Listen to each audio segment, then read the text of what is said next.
Merhaba arkadaşlar. 5 dakikada fırına vereceğimiz nefis bir börek tarifi hazırladım sizlere. 4 adet yufkanın kenarlarını katlayalım ve rulo yapalım.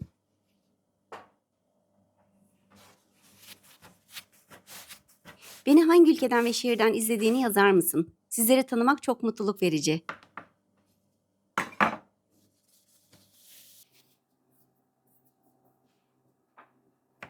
Ruloyu ikiye ayıralım ve parmak genişliğinde keselim.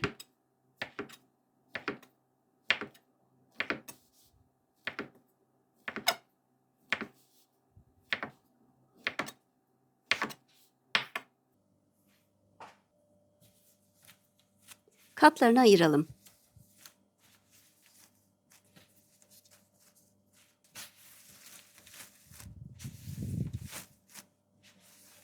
Destekleriniz benim için çok kıymetli. Kanalıma abone olun, videolara yorum yazın ve beğenin lütfen.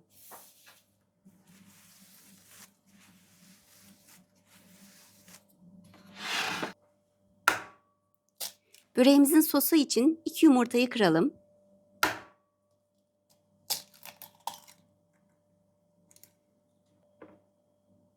1 çay bardağı sıvı yağ, 1 çay bardağı süt ekleyelim ve karıştıralım.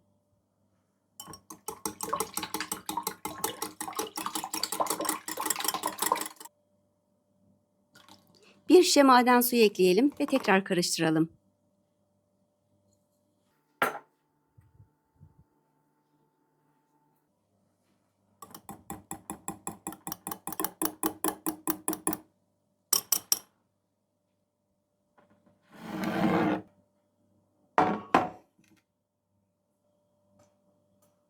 Fırın tepsisini yağlayalım.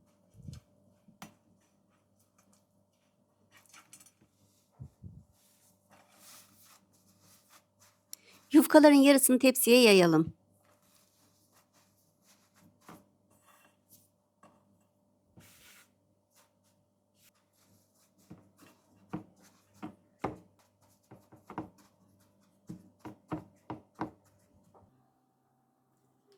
Sosun yarısını yufkaların üzerine dökelim.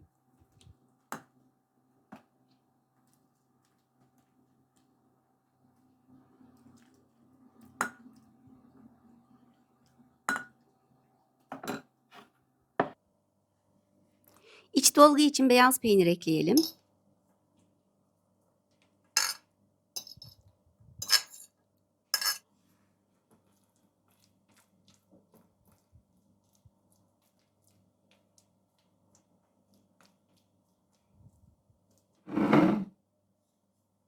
Kalan yufkaları üstüne yayalım.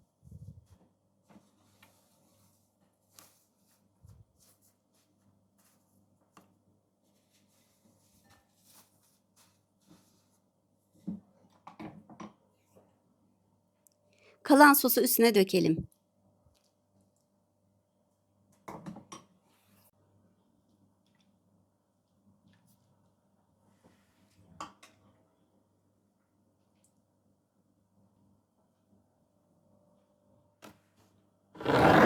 Önceden ısıtılmış 180 derecedeki fırına verelim.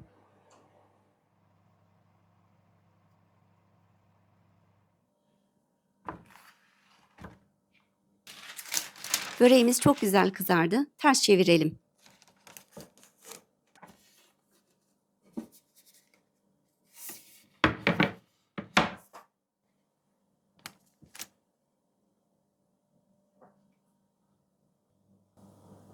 Dışı çıtır çıtır, içi yumuşacık.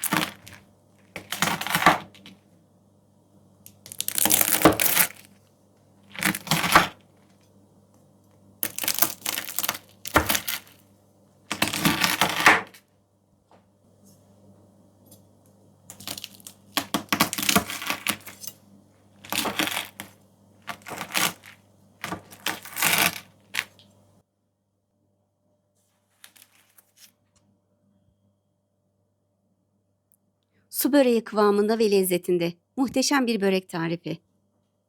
Yapmanızı tavsiye ediyorum. Afiyet olsun.